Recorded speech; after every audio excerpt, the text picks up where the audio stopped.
livro de Êxodo, capítulo 2, versículo 11. Esse é o segundo sermão dessa série. A seção do versículo 11 até o versículo 25 relata a primeira parte da vida adulta de Moisés, no Egito e depois em Midian. Ele já é adulto aqui. Nós sabemos depois, lá por causa do livro de Atos, na palavra de Estevão, que nesse momento Moisés estava com 40 anos. A sessão começa dizendo que Moisés já era crescido. Nós sabemos essa questão da idade por uma conexão com outro texto.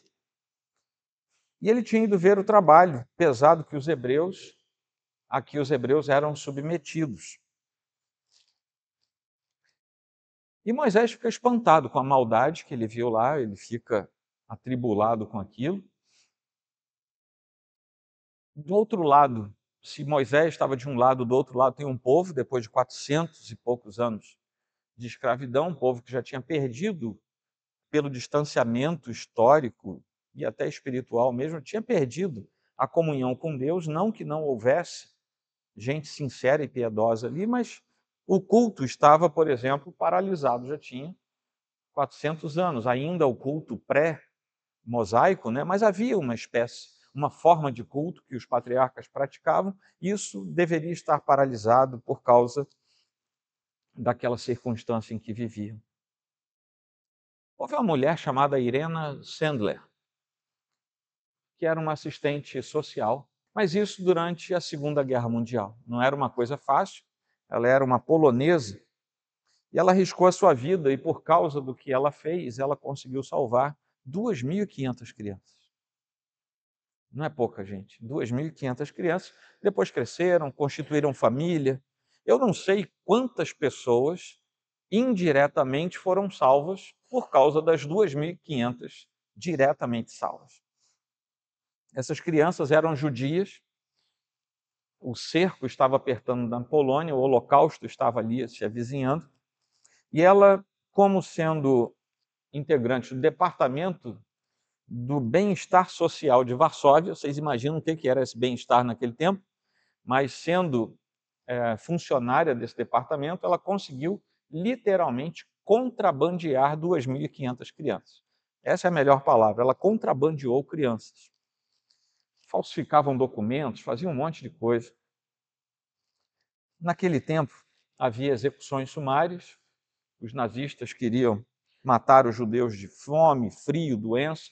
Não eram apenas os judeus, mas eles principalmente, ciganos, negros, homossexuais, todos esses eram assassinados sumariamente pelos nazistas, mas, etnicamente falando, o ódio deles era maior contra os judeus.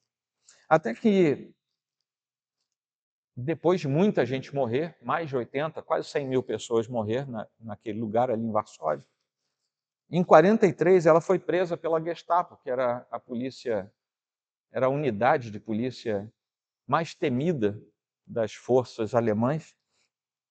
Foi torturada. Na tortura quebraram as duas pernas dela, de modo assim bem contundente, e ela foi sentenciada à morte por fuzilamento. Ela passa 3 meses ainda em tortura, já com as pernas quebradas e tudo, numa prisão da Gestapo, até que o dia da morte chegou.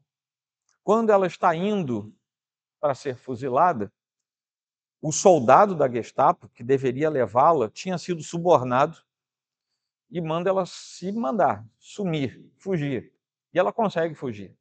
Tinham armado alguma coisa ali e, por uma questão de corrupção mesmo, ele deixa que ela fugisse. Ela morreu agora, em 2008, com 98 anos, mas deixou esse legado.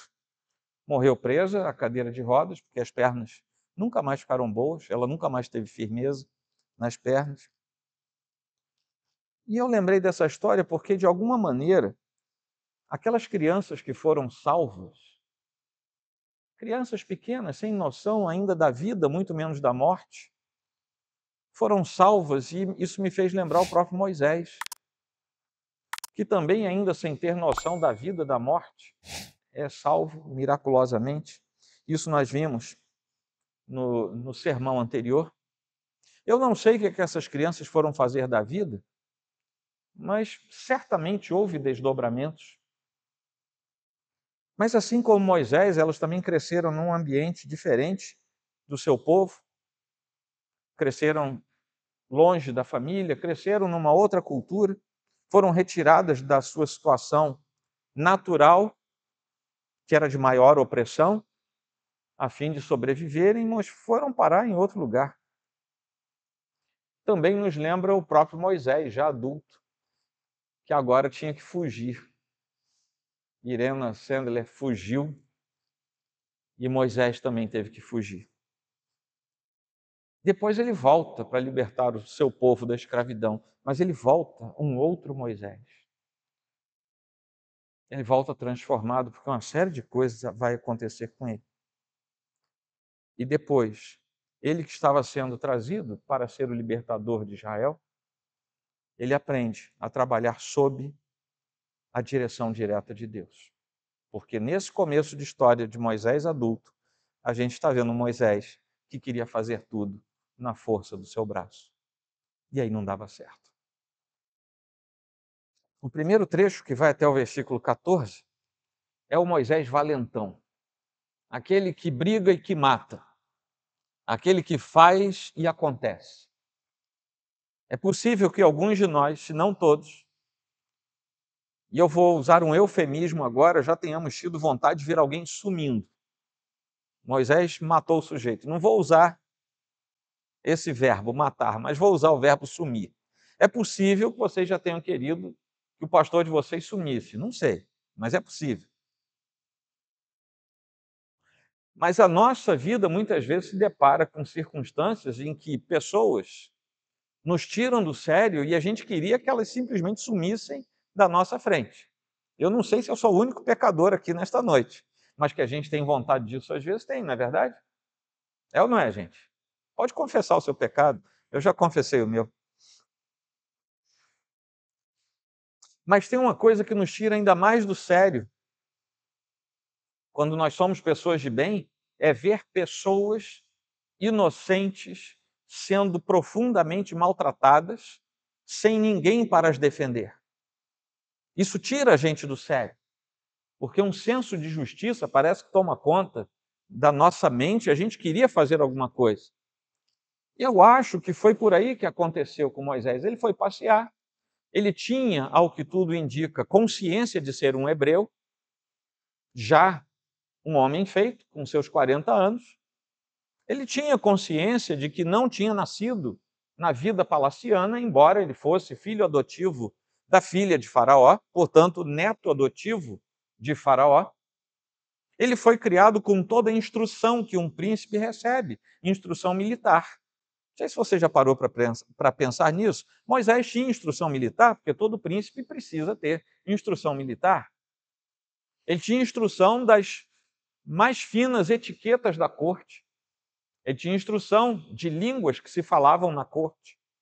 Ele tinha instrução da economia da corte. Ele tinha instrução de tudo que era normal que um príncipe soubesse, porque, afinal de contas, ele era da casa real.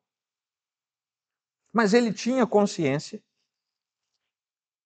de que era um homem descendente dos hebreus. E ele vai lá e descobre um egípcio, talvez um capataz, quem sabe num canteiro de obras, em que escravos estavam trabalhando, escravos hebreus, e isso torna essa cena algo público, e ele vê um homem espancando um dos hebreus. Ele deve ter esperado uma situação melhor, porque diz o texto que ele olhou para um lado, olhou para o outro, não viu ninguém, aproveitou a chance e matou, premeditadamente. Você não procura de um lado e do outro para ver se tem alguém olhando, só para descobrir se está sozinho ou não. Ele já pensava em fazer algo, talvez não matá-lo, talvez dar uma surra nele. Lembram que eu falei que ele certamente tinha instrução militar? Certamente. Moisés, o homem mais manso que já existiu, como nós sabemos de outras partes da Escritura, certamente ele sabia brigar direito. Viu? Juventude aí que gosta de jiu-jitsu, né? Certamente ele sabia lutar. Depois ele teve que segurar isso para poder governar, liderar e tirar um povo de um lugar e levar até o outro, sem praticamente levantar a voz contra ele. Mas agora, eu não sei se ele só quis dar uma surra no egípcio, a coisa fugiu do controle, ele bateu demais e o sujeito morreu. A Bíblia não fala isso. O fato é que o egípcio morreu, ele ficou meio apavorado, é deserto, a areia é fácil de cavar, ele vai e enterra o sujeito e dá no pé. Tinham 3 pessoas ali. Moisés, o sujeito que estava apanhando, o sujeito que apanhou até morrer. 3 pessoas. No outro dia, Moisés passa por um lugar e vê 2 hebreus brigando. Um era culpado e outro inocente, porque ele identificou quem era o culpado e ele vai tirar satisfação com o culpado. Ele ainda devia estar com aquilo na cabeça. Eu fui pior do que o egípcio, porque o egípcio estava machucando o hebreu. Eu fui lá e matei o egípcio. Moisés foi mais intenso e foi pior do que o próprio egípcio. Eu não sei se vocês já tinham parado para pensar nisso. Mas agora, ele sai de cena. Se a gente for prestar atenção, não era necessário ele fugir, porque ele era um príncipe, e naquele tempo, pelo totalitarismo das monarquias, ele tinha direito de vida e de morte sobre todos os cidadãos do Egito. Ele simplesmente podia ter dito: eu resolvi matar o sujeito e ponto final. Mas ele fica com algum tipo de pesar no coração e sai correndo. No dia seguinte, ele chama 2 hebreus que estavam brigando, chega para o culpado e diz: que isso, rapaz? Que negócio é esse que você está fazendo com ele? Para que você está batendo nele? A resposta dele foi: você vai fazer comigo o que você fez com o sujeito ontem? Você quer me matar também? Você não é nem príncipe. Vejam só, ele era príncipe. Você não é nem príncipe e nem juiz sobre nós. E um total alijamento da autoridade, inclusive social e monárquica dele, acontece, ele é posto de lado.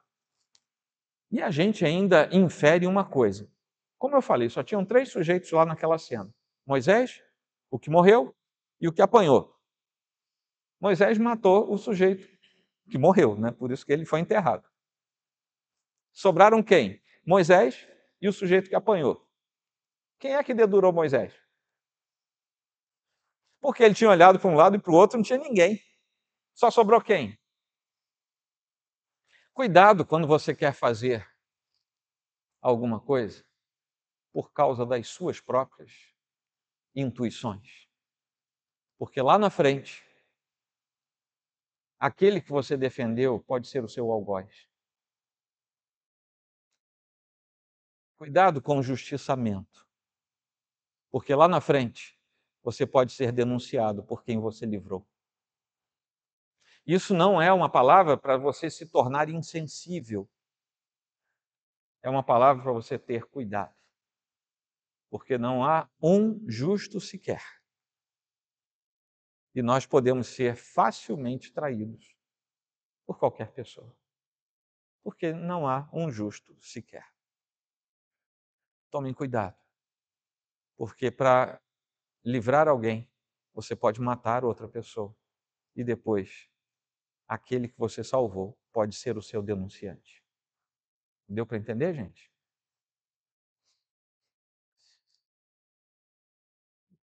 Quando a gente chega lá em Atos capítulo 7, nós vamos ler assim: vendo um homem ser maltratado, isso é Estevão falando a partir do versículo 24.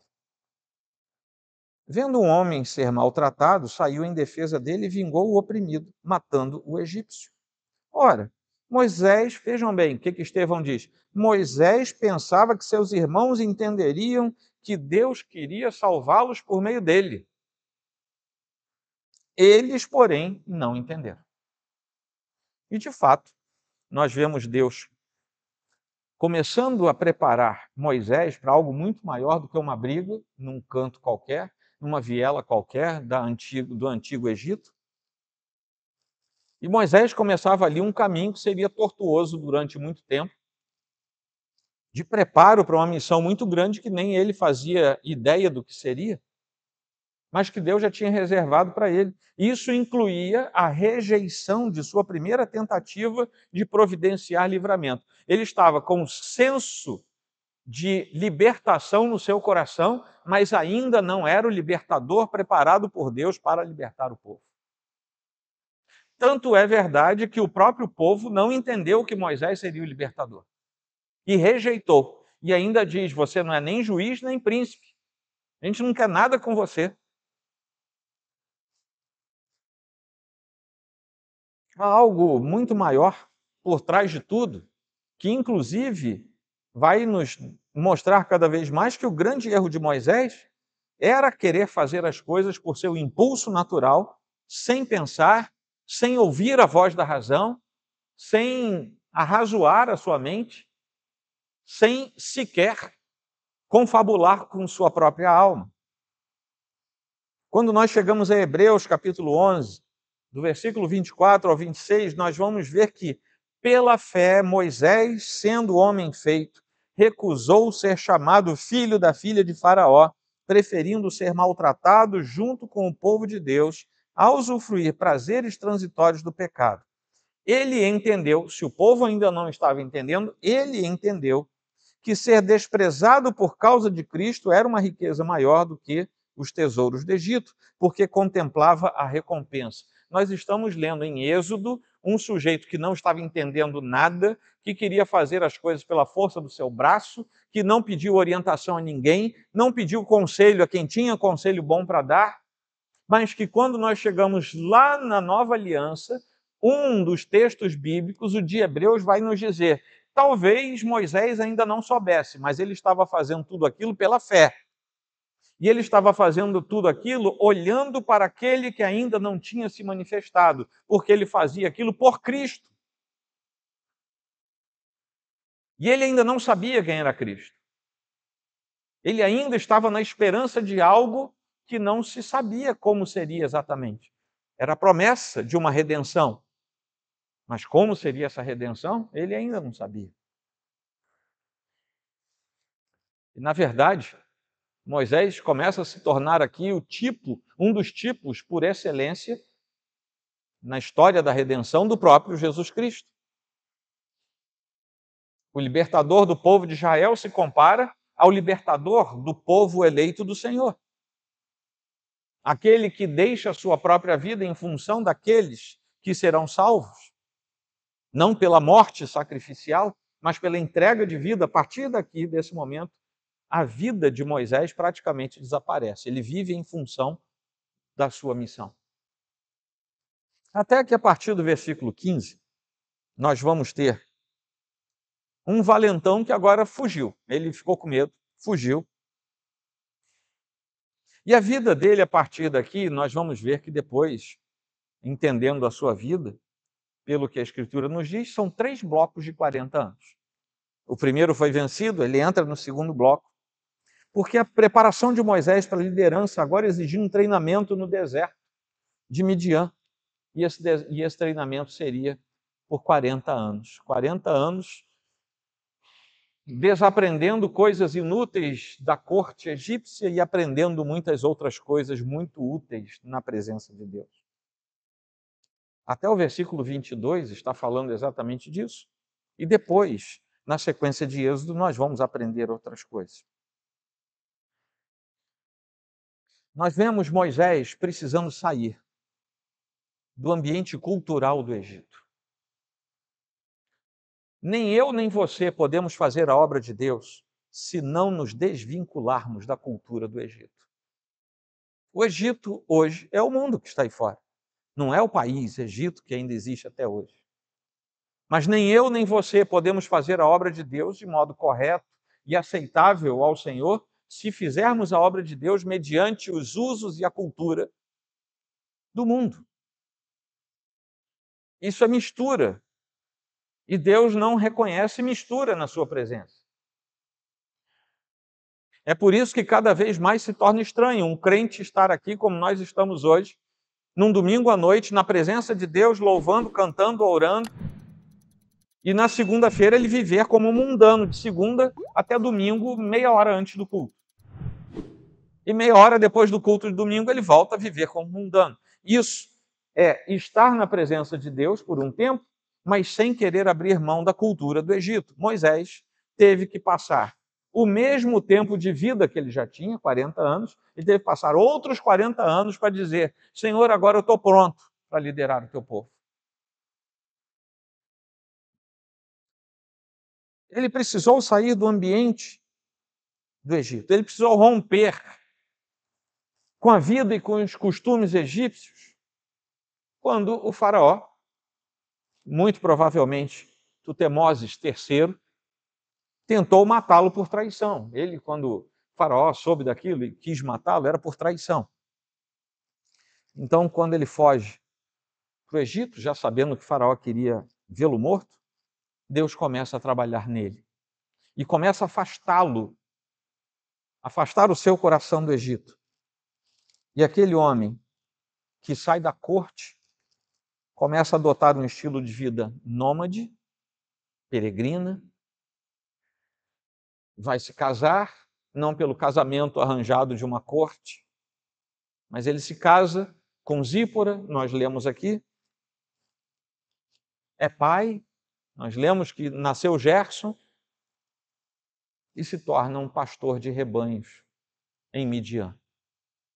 Ele desce da corte, se desvincula dos hábitos e da cultura e vira uma pessoa normal. Crente é gente normal, mas gente normal aos olhos de Deus. As boas intenções de Moisés em defender aquelas pessoas não o isentavam de uma coisa: ele pecou contra Deus, pecou contra o próximo também, porque ele queria fazer as coisas como ele achava que tinham que ser feitas. Mas, na verdade, ele tinha que fazer as coisas do jeito de Deus, segundo o poder de Deus e para a glória de Deus. E quando nós queremos fazer as coisas do nosso jeito, nós não temos como fazer do jeito de Deus, nem mediante o poder de Deus e nem para a glória de Deus. Nós queremos trazer tudo para nós. E é por isso que não dá certo, não na estrutura do reino de Deus. Pode dar certo lá no Egito, não na igreja de Cristo. E é por isso que a gente tem que se desvincular, para que toda a glória redunde para o nome do nosso Deus e não para nós mesmos. Tem um episódio muito interessante que a gente, eu, Roberta, a gente se debate com isso há anos, há décadas, que é o sujeito entra no final da adolescência, ele está terminando o ensino médio e some da igreja. Some, desaparece. Aí você vai perguntar para os pais: olha, cadê o fulaninho, cadê a fulaninha? Não tem vindo à igreja para estudar. A glória de quem no final? Vai ser de Deus? Não, vai ser dele ou dela. Não raras vezes o adolescente passa da adolescência e extermina a sua vida espiritual. É claro, você está imerso em que cultura? Eu não sei mais dizer o número de adolescentes que eu já vi passando por isso. O nosso estilo de vida é do reino de Deus. A gente mantém as responsabilidades que tem, mas a nossa vida, ela é fincada no reino de Deus. Nossa cultura é outra. Nossos princípios são outros. O jeito é de Deus, o poder é de Deus e a glória é para Deus. Não é do nosso jeito, não é com o nosso poder, porque senão vai ser para a nossa glória. Deus ainda tinha um plano para ele, mesmo ele atingindo os 80 anos depois, que ainda vamos ver isso. Talvez nenhum de nós aqui comece seu ministério com 80 anos, graças ao bom Deus, porque senão ainda tinha que esperar mais 20. E eu com 80 já estou cansado agora, certamente ia ficar bem mais. Mas esse início tardio do ministério de Moisés nos mostra que mesmo gente que aparentemente fracassou diante de Deus por alguma coisa, se chamado por Deus, Deus ajuda a corrigir o rumo da sua vida e ele segue em frente. Ali estava Moisés agora na escola de Deus, aprendendo a lição dele, começando a agir como libertador. Chega lá na beira do poço, tem alguns pastores perturbando as filhas de Reuel. Ele bem podia ter repetido o que ele fez lá no Egito, dado uma surra em alguns, matado uns 2 ou 3. Diante daqueles pastores ali, talvez sem nenhum treinamento, ele poderia ter se dado bem. Mas não, ele começou a aprender a lição. Dessa vez, ele as defende de outra maneira, dá água para o rebanho delas e elas seguem em paz para a casa do pai delas. Agora ele não se reconhecia mais como um príncipe, nem como um juiz. Ele próprio diz que era um peregrino em terra estranha. Meus irmãos, o crente não é nem juiz do mundo e nem príncipe neste mundo. Nenhum de nós aqui é. E a gente precisa dizer até o dia que o Senhor nos levar para o céu, que a gente é peregrino numa terra estranha. O dia que a gente achar que esta é a nossa terra, certamente a gente já desconsiderou que a nossa pátria ainda não é esta. Finalmente, nós chegamos até aquele povo que sofre, são os últimos versículos, 23, 24 e 25, que é um texto de passagem. Ele complementa o que vem sendo falado desde o comecinho do livro até aqui e introduz o capítulo 3, quando Deus começará a tratar de Israel. Deus continua atendendo e ensinando Moisés enquanto começa a tratar do povo de Israel. E por que ele faz isso? Porque aqui, nos versículos de 23 a 25, Moisés some e quem aparece é Deus. E aqui a história começa a entrar no eixo certo. Moisés está em cena e quem entra em cena é Deus. O versículo 23, o versículo 22 nos mostra o nascimento de um bebê, que seria o primeiro filho da descendência de Moisés. O versículo 23 começa com a morte daquele que perseguia. Não só o povo de Deus, como agora também o próprio Moisés. Isso tudo é muito simbólico no texto. É o nascimento que faz florescer a descendência do povo de Deus e a morte daqueles que perseguiam o povo de Deus. Deus começa a agir poderosamente só nos últimos 2 versículos. Deus ouviu o gemido deles e lembrou-se da sua aliança com Abraão, com Isaac e com Jacó. Deus viu os filhos de Israel e atentou para a situação deles. Só nesses 2 versículos tão curtinhos há 4 verbos de ação intensa. Ouvir, lembrar, saber, que é o atentar no final, ver. Deus está plenamente ativo agora diante do clamor do seu povo. E não era necessário sequer que o seu povo clamasse tanto, porque o que fez Deus atender não foi apenas o clamor do povo, mas foi o fato de ele se lembrar que tinha uma aliança com aquele povo. A aliança que Deus tem com o seu povo é o que faz com que ele seja, entre aspas, despertado para começar aquele momento de libertação.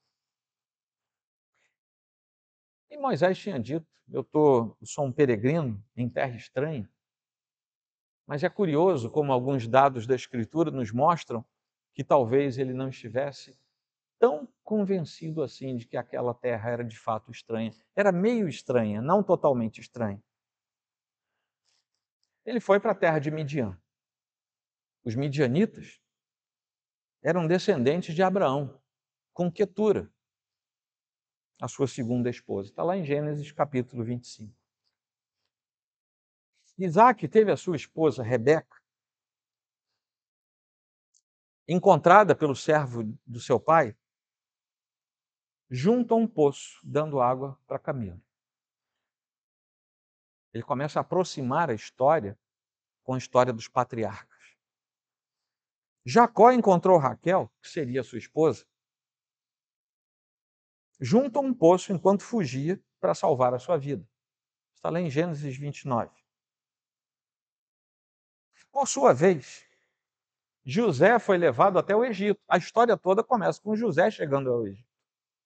José foi levado até o Egito. Os irmãos queriam matá-lo. Vocês lembram disso? A gente já pregou Gênesis inteiro aqui. Os irmãos queriam matar, mas estava passando uma caravana que compra José, porque Judá falou: não vamos matar José, não, vamos vender. A gente ainda leva um dinheirinho para casa. Ele foi vendido por 20 moedas de prata. Para quem? Para uma caravana de midianitas, que leva José até o Egito. Vejam bem, por que é que esse texto está aqui? Porque Deus está mostrando de alguma maneira, sim, você está numa terra estranha, mas eu estou levando de volta você para as raízes, inclusive dos seus próprios patriarcas. Essa história, os versículos de 23 a 25, tem uma profunda conexão com a história do verdadeiro povo de Moisés. Aqui fala de Abraão, fala de Isaac, fala de Jacó. Aqui fala de José, que foi quem fez o povo ir parar dentro do Egito. Fala dos midianitas 2 vezes. Inclusive a condução de José até lá foi pela mão dos midianitas. Deus estava aproximando cada vez mais de suas raízes. Isso também é preparo de Moisés. Nós temos raízes. E muitas vezes nós nos desconectamos das raízes que Deus nos dá. E a gente precisa recuperar isso. Nós aprendemos aqui nesse episódio que Deus ouve as orações do seu povo, sim. Ele sabe o que se passa na nossa vida, sim. Ele tem ternura quando nos vê sofrendo, sim. Os nossos gemidos são ouvidos por Ele, sim. Ele envia o seu libertador para nós, sim. E Ele tem a sua aliança conosco em alta estima. E isso faz com que tudo aconteça. Amém? Vamos concluir e aplicar para o nosso coração, uma vez que a gente já entendeu melhor o texto. Deus pode chamar alguém, qualquer um de nós, para coisa discreta. Lembram de Ana? Orando, só mexia os lábios, a tal ponto que acharam que ela tinha tomado alguma coisa diferente. Você está bêbada, minha filha? Não, estou com o coração angustiado. Discreta. Assim como entre nós pode haver gente que foi chamada por Deus para coisa muito discreta. Algumas pessoas são chamadas para coisas contundentes, visíveis, públicas, como o próprio Moisés, como Davi. Mas o que tem de bonito no reino de Deus é que, para o próprio Deus, não faz a mínima diferença se você foi chamado para ser absolutamente anônimo ou se você foi chamado para ser um líder de multidões. Para Deus isso não faz a mínima diferença. O que importa de fato para Deus é que nós fomos chamados para desempenhar um ministério segundo o chamado de Deus, para ser feito no poder de Deus e para a glória de Deus. É isso que Ele quer de nós.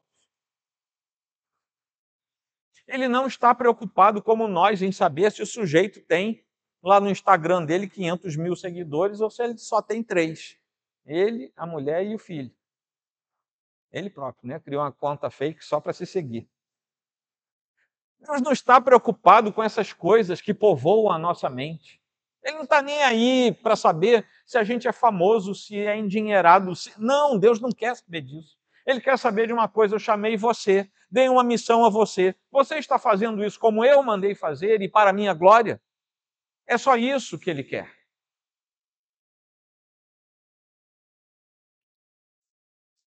Deus não nos chamou para ministrarmos segundo a nossa vontade, senão a gente vai matar o egípcio. Deus chamou a gente para trabalhar, mesmo que a gente tenha boa vontade, não é para a gente usar a nossa boa vontade, é para a gente usar a vontade de Deus. Nós só podemos trabalhar para Deus como Deus determina que trabalhemos para Ele. Ele não chamou freelancer para a sua grande empresa celeste. Ele chamou gente para fazer o que Ele manda fazer. E aí o aprendizado disso para nós é que nós não devemos nos achar nem príncipes, nem juízes. Nós não podemos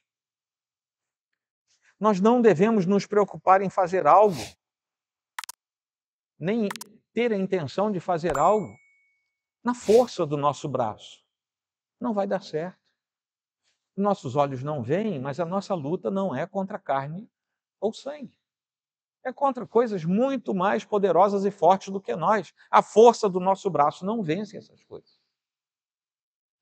É Cristo quem vence. Sim, a nossa instrumentalidade é parte do que o Senhor usa, mas no poder dele, não no nosso. Simplesmente nós devemos nos apoiar na vontade e no chamado de Deus. E Ele faz o resto através de nós e em nós. Amém, meus irmãos? Segunda conclusão. Moisés errou e errou feio. Errou de modo terrível. E nós sabemos de algumas razões para isso. Primeiro, Moisés agiu por impulso. Ele tinha uma situação inusitada, ele não parou para pensar, ele agiu no impulso. Segundo, ele não ouviu ninguém que pudesse ter lhe dado outra perspectiva. Ele não ouviu ninguém. Terceiro, ele não procurou alguém mais experiente ou mais idôneo que ele. Fez sozinho. E quarto, depois de matar o sujeito, de cometer o erro, ele não procurou corrigir a situação, ele fugiu. Um corpo enterrado na areia rasa um dia aparece. Um dia uma mãozinha vai aparecer lá naquela areia e todo mundo vai ver que tem um sujeito enterrado ali. Meus irmãos, infelizmente, eu estou falando para crente, infelizmente, a maioria de nós tem agido exatamente assim nos dias de hoje. Mesmo dentro de igrejas saudáveis, diante de situações inesperadas e inusitadas, os irmãos agem por impulso, não pensam nas consequências. Mesmo tendo amigos, se você olhar para o lado, tem um monte de irmão, irmã, mesmo tendo amigos, gente experiente, homens e mulheres idôneos, presbíteros, diáconos, pessoas experientes na igreja, pastor, não se aconselha. Vai lá e faz o que dá na telha fazer.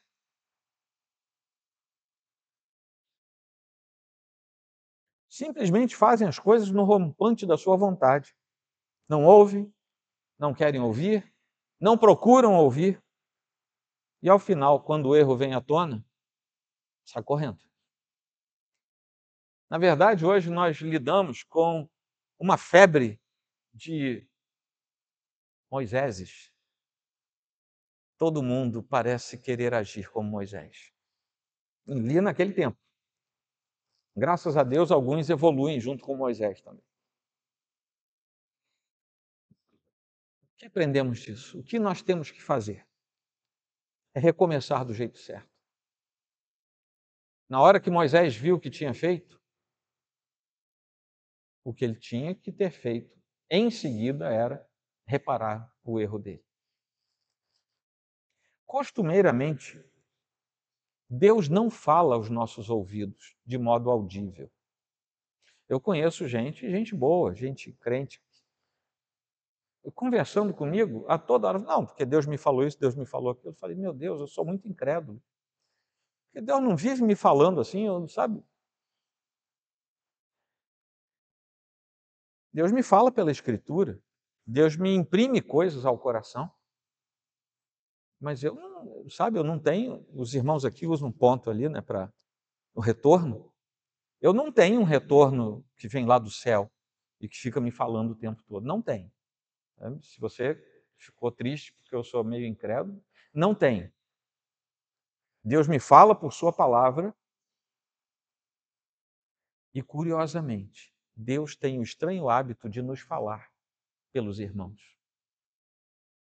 Deus usa os seus filhos para que a gente se aconselhe mutuamente. Mas se eu não quero ouvir, eu tampo os meus ouvidos. E nós estamos num tempo em que a impastoreabilidade parece ter tomado conta de boa parte do universo cristão. As pessoas não se permitem mais ser aconselhadas ou pastoreadas. Não ouvir o conselho, o arrazoamento, a experiência, é não ouvir a orientação do próprio Deus. Amém? Olha, que amém murcho, né? Terceiro, o preparo de Moisés cumpriu 3 etapas. Primeiro, ele teve que ser rejeitado. Ele tentou fazer do seu jeito e foi rejeitado. Segundo, na segunda etapa, ele teve que romper com a vida, com a cultura, com os hábitos do Egito. E a ruptura foi tão radical que Deus fez com que ele fosse parar em Midian, outra terra. Saiu da corte, foi virar pastor de bicho lá no meio do deserto. Terceira etapa, ele teve que adotar um novo estilo de vida. De assentado dentro de um palácio, ele virou um peregrino, pastor de rebanhos, morando dentro de uma tenda. Quando Deus nos prepara, não raramente, prestem atenção disso, você quer fazer a obra de Deus, a turma aí do seminário, e outros tantos querem fazer a obra de Deus, quando Deus nos prepara, não raramente Ele desmonta o que nós somos e o que nós temos. Não raramente. O que você leva, as suas experiências, o seu saber, aquilo que Deus construiu em você, isso você leva. O resto, Ele desmonta, porque Ele precisa fazer você para a glória dEle. Isso às vezes dói, viu? Muitas vezes nós precisamos ser levados ao deserto antes de começar a jornada com Deus. Jesus foi para o deserto. Moisés foi para o deserto. Muita gente boa foi para o deserto. Antes de ser constituído para as nações povo de Deus, Israel foi para o deserto. O deserto às vezes nos prepara. É no deserto que a gente é burilado na presença de Deus. O que a gente aprende com isso? Não vamos fazer nada do nosso jeito para não sermos rejeitados. Nós precisamos romper com a vida e com a cultura do mundo em que nós vivemos. Senão, não vamos conseguir. E nós precisamos adotar um novo estilo de vida, o estilo de vida de Deus, que é diametralmente oposto ao estilo de vida deste mundo. Amém? Quarto. Já são 5. Quarto. Quando Irena Sendler, lembra da história que eu contei no começo? Da assistente social polonesa? Quando ela foi finalmente reconhecida de forma pública, os tempos passaram. Ninguém lembrava mais de Irena Sendler. Quando ela foi publicamente reconhecida, já era uma velhinha. Já estava sem vigor. Já vivia sentada numa cadeira de rodas, precisando de gente para ajudá-la. Dependia do favor e da ajuda de outras pessoas. Não temos registro de Irena Sendler reclamando, não há registro escrito, talvez ela tenha feito isso. Mas o principal, declaração dela, o principal das suas memórias não era um suposto esquecimento por parte de jornais, autoridades. O principal nas suas memórias não foi a sua quase incapacitação, porque as fraturas foram muito intensas, ela nunca mais teve firmeza nas pernas. O principal da sua memória, que não saía da cabeça dela, eram 2.500 crianças contrabandeadas.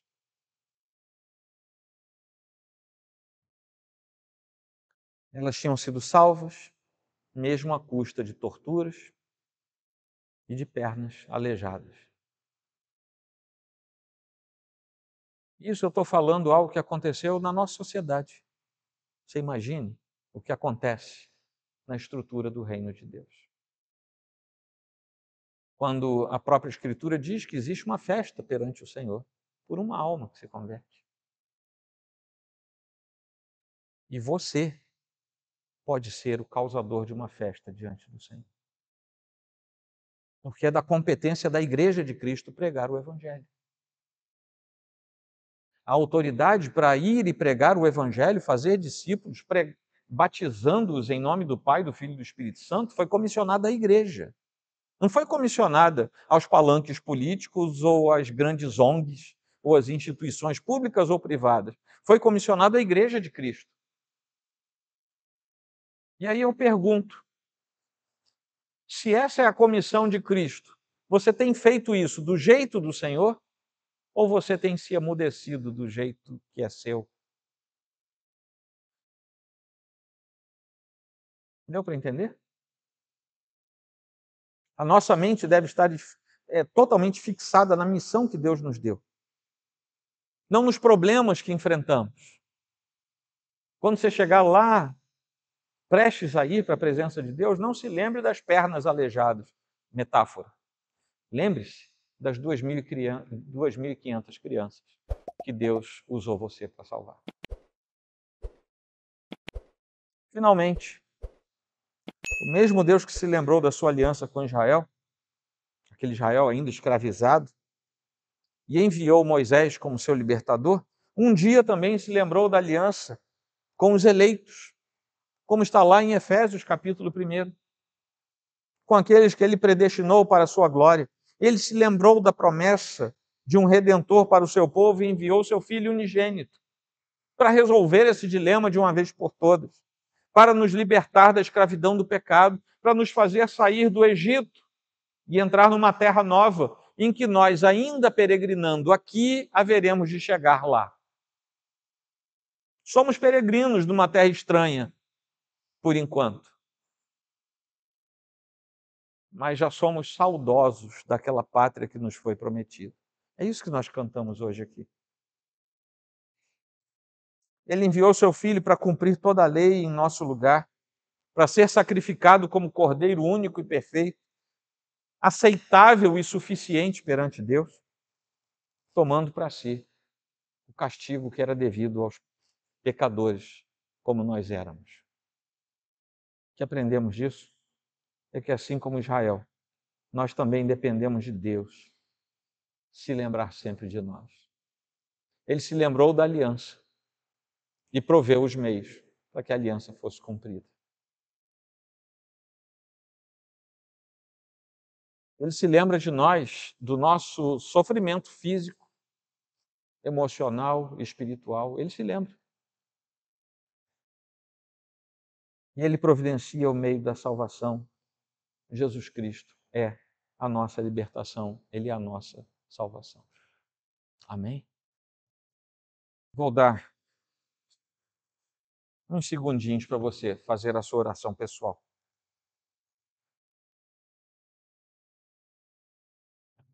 Nós temos aqui, certamente, pelo menos 3 categorias de pessoas que eu não consigo saber, mas Deus sabe. E talvez você também saiba. Aqui tem gente fiel a Deus, que diante da pregação do Evangelho reforça a sua fé, busca no Senhor a resolução para problemas que tem ainda no seu coração. Há pessoas que, a despeito de serem convertidas ao Senhor, enfrentam problemas, estão afastadas do Senhor, mesmo sendo filhos, estão afastados. Quando a gente olha para a história de Moisés, a gente vê, meu Deus, se o Senhor não conduzir para o lugar certo, a gente não chega. A gente não sai do Egito, não passa por Midian e não vai chegar a Canaã. Mas há uma terceira categoria de pessoas que às vezes é simpática ao Evangelho, mas nunca se converteu.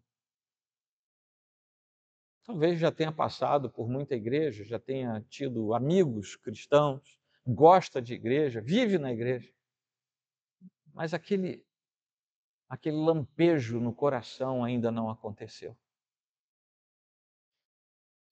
Para essas 3 categorias de pessoas, só há uma resposta.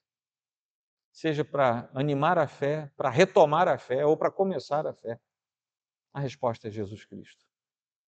Porque fora dele não há resposta, não há salvação, não há libertação. E eu peço que você incline a sua fronte. E depois de breves segundos eu vou orar com você. Senhor Deus, aqui estamos na tua presença. E, Senhor, dedicamos a Ti o nosso coração.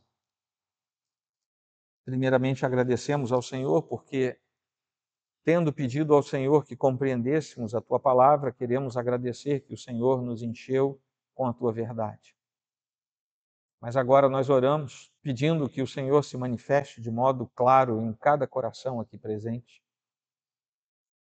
E que isso aconteça de tal maneira da Tua parte, que nós sejamos vivificados no Senhor e tenhamos a nossa fé fortalecida.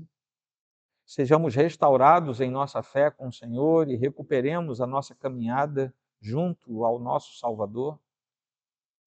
E finalmente também pedimos, ó Deus, que a Tua salvação chegue aos corações que ainda não Te conhecem como único e suficiente Senhor e Salvador. O nosso pedido é que Tu nos enchas com o Teu Santo Espírito, tirando de nós as coisas deste mundo, afastando-nos da cultura e dos princípios do Egito, que se representa hoje pelo mundo ao nosso redor. Que nós sejamos, ó Deus, trabalhados pelo Senhor em nosso íntimo e que nós aprendamos a fazer tudo do jeito do Senhor, no poder do Senhor e para a glória do Senhor. Que assim nós sejamos cheios do Teu vigor. Que nesta noite não saia daqui ninguém do jeito que entrou, mas que pelo impacto da Tua palavra nós saiamos transformados, a começar de mim, por Tua santa e boa palavra.